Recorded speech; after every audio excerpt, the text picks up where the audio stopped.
বসো। অনেক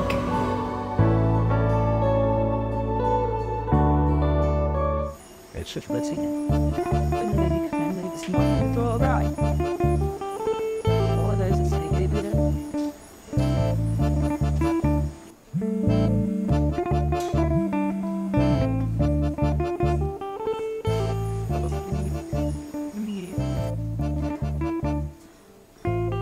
আপনার কি আমার কথা মনে পড়ে না?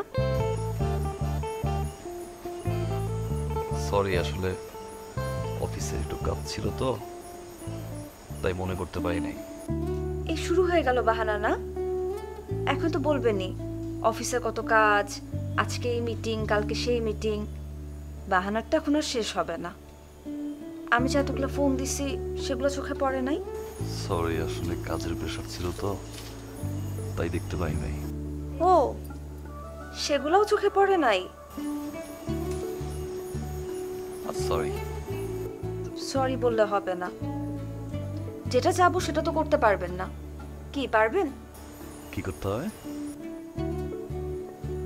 এখন এই মুহূর্তে আমার সামনে আসতে হবে। পারবেন না তো, না?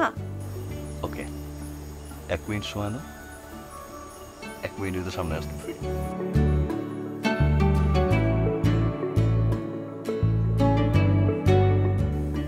ফোনটা কেটে দিল, বাহানা দিয়ে ফোনটা কেটে দিল। বলে 1 মিনিটের মধ্যে আমার চোখের সামনে আসবে।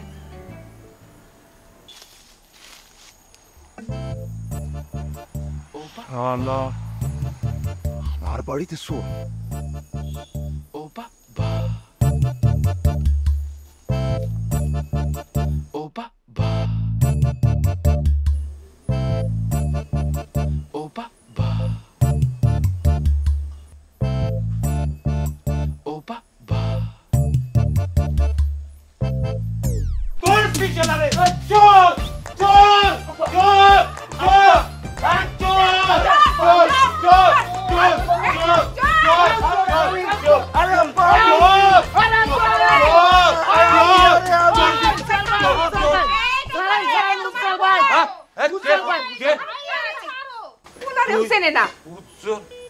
আমি তো চোর মনে করছিলাম।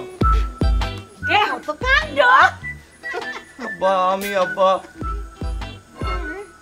কিরে, তুই না কালকেই গেলি, ও আজকে ফিরে আইলি যে?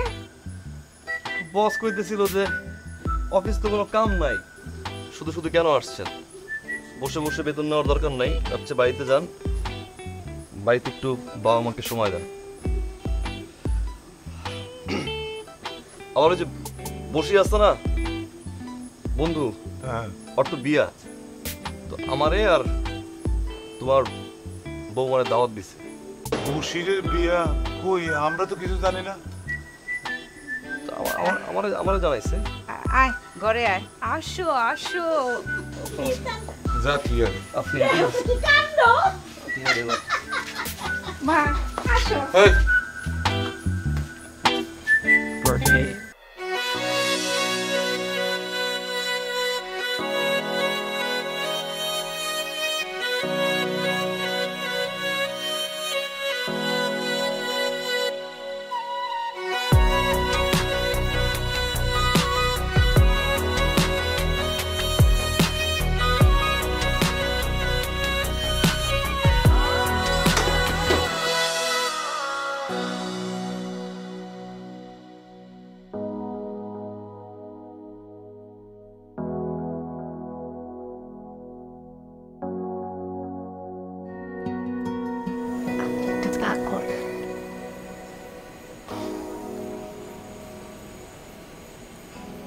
আপনি বললেন না কেন আপনি আসবেন?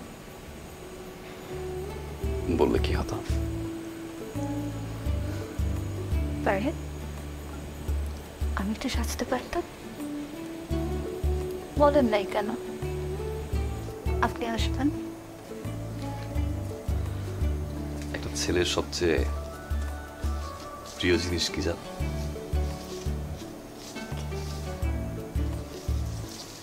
তার ভালোবাসা মানুষের মুখের হাসি।